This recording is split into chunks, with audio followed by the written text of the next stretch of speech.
好，再来看到抗瑞台风，大家都非常关心哦，会不会影响到台湾？影响到哪些地方？还有影响的时间点？好，持续我们可以看到它还在变大。好，这个风雨的情形呢也持续增大，来势汹汹。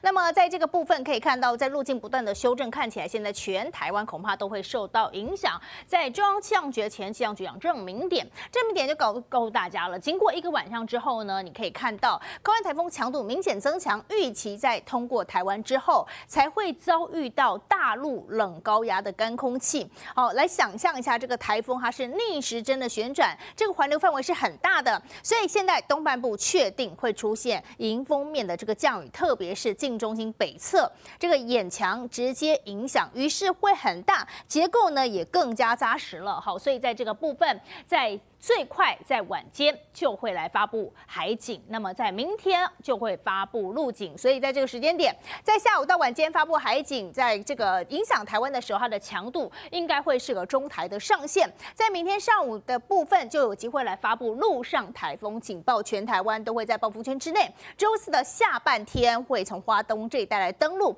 影响我们最明显就周四、周五了。那么这个台风现在是个中度台风，现在呢持续在增强，在影响我们的时间点呢，会是一个可以看到，在周四跟周五影响最为明显。第21号台风康瑞已经在今天凌晨2点增强为中度台风。随着康瑞逐步逼近，海上风浪不杂，台东富冈渔港一早就聚集大批渔民，忙着将港内渔船整批移动到安全位置，加固缆线。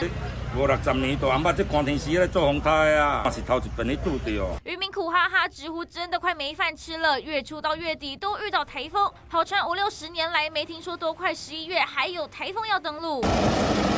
而在花莲玉里，农民也趁现在赶紧抢收，希望稻米损失降到最低。周三受到台风外围环流影响，午后中南部山区、台东及屏东转有局部阵雨。周四、周五受到台风影响最剧烈，宜花东、屏东山区恐怕会有大雨来袭。本岛呢要特别留意，从周四到周五的清晨是这个台风对我们影响雨量最明显的时候。可以看到，在东半部都可能会有局部豪雨等级以上的降雨发生。康瑞7级风平均暴风半径250公里，可以看到台风强度持续增强，暴风圈扩大，周四影响最明显，恐怕接触陆地。宜兰花莲、台东、屏东首当其冲，有望放台风假。它的暴风圈范围非常之大哦，那几乎全台都在它的笼罩范围当中，苗栗以南以及台东几率最大。五月天原定11月2号、3号在花莲举办公益演唱会，确定延期。一早施工人员就拆除棚架，专家也不排除康瑞的强度直逼强台。海上警报最快今天傍晚发布，陆上警报则可能在明天早上发布。全台16县市都在暴风侵袭的90%几率里，雨势很大，周四全台可能紫爆。气象专家也呼吁宜兰花莲、台东、屏东4县市要做好防台准备，不排除周四就有几率达到放台风假的可能。记者梁乔、郭玉轩台北采访报道。朋友都知道我是很挑剔的，防晒乳我选 Kiss 皇家呵护抗光清爽高防晒凝露，因为它有媲美蓝光神盾的抓藻植萃，保护我在阳光下延缓肌肤老化，维持青春弹力。可以防御工作环境里的3C 商品，各种光源对肌肤的伤害，擦起来清爽不黏腻。我特别喜欢它做到海洋友善。365天，天天抗光抗老化，是我的保养日常。你呢？